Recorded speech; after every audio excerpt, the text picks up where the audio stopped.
अस्सलाम वालेकुम दोस्तों आज हम आपको बताएंगे कि अक्सर जब आपके हाथ सुन्न हो जाते हैं तो उनके पीछे क्या वजूहात होती हैं। हाथों का अक्सर सुन्न हो जाना ऐसा नाखुशगवार तजर्बा होता है जो किसी को भी खौफजदा कर सकता है। आम हालात में यह किसी पोजीशन में बहुत देर तक हाथ को रखने के बायस आसाबी दबाव से होता है जो कि जिस्म को हरकत देने पर खत्म हो जाता है। तहम अगर ये तजर्बा बार बार होने लगे तो फिर ये जरूर खतरे की घंटी है, खास तौर पर अगर किसी किस्म की अद्वियात का इस्तेमाल ना कर रहे हो तो। ऐसा होने की मुमकिन वजूहात में से कुछ वजूहात का हम आज आपको बताएंगे, ताहम इस तजर्बे पर डॉक्टर से जरूर रजू कर लेना चाहिए। सबसे पहली वजह है फॉलेज।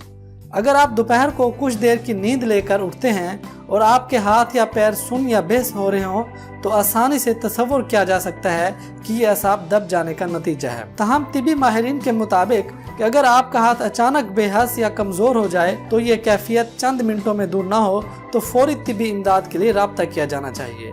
उनके बकौल शरियानों में रीढ़ की हड्डी से दिमाग तक खून की रवानी में कमी के नतीजे में जिस्म का एक हिस्सा सुन्न या कमजोर हो जाता है। अगर इसके साथ बोलने में मुश्किल हो, एक की जगह दो चीजें नजर आएं, सोचना मुश्किल हो और आधे सर का दर्द वगैरह भी हो तो फौरी डॉक्टर से रुजू कर लें। कार्पल टनल सिंड्रोम ये आर्जा है जिसके दौरान हथेली में मौजूद आसाब मुतासिर होते हैं, जिसके नतीजे में हाथ अक्सर सुन्न रहने लगता है, जबकि दर्द, सिलसनाहट, सुइयां चुभने और जलन और कमजोरी जैसी अलामात भी सामने आती हैं। इब्तदाई मरहले में इस आर्जे की तशखीस हो जाए तो इलाज आसान होता है, मगर ताखीर होने पर अक्सर सर्जरी की जरूरत होती है। ज़ियाबित्स यानी कि शुगर में अक्सर मरीज हाथ पैर सुन्न हो जाते हैं। इनमें सुइयां चुभने या झंझलाहट का एहसास होता है। इसकी वजह हाई ब्लड शुगर के नतीजे में असाब को पहुँचने वाला नुकसान होता है। ज़ियाबित्स की दीगर अलामात ये हैं: पेशाब ज्यादा आना, बहुत ज्यादा प्यास लगना, खुश्क मुंह, जिल्द में खारिश, सांस से फलों जैसी बू आना,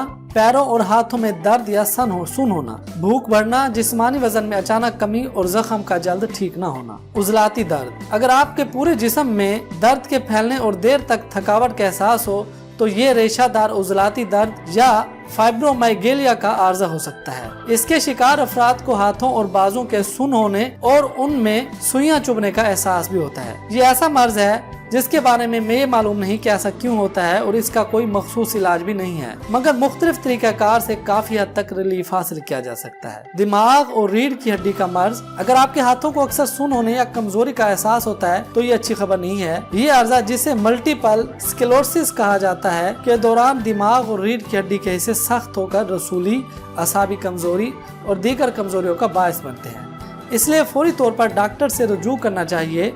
इस मर्ज का भी कोई इलाज नहीं, मगर कुछ तरीक़ाकार से काफी हद तक मयारी जिंदगी को बेहतर किया जा सकता है। चेहरे की जिल्द की सोजिश या दक। लपस या चेहरे की जिल्द सोजिश एक ऑटोइम्यून मर्ज है और ये उस वक्त होता है जब हमारा मुदाफ़ियाती निज़ाम आज़ा और टिश्यूज पर हमलावर हो जाता है। इस मर्ज की अलामात में हाथों का सुन्न होना भी शामिल है, मगर इसका इन्हसार उस पर होता है कि जिस्म का कौन सा हिस्सा इससे मुतासिर है।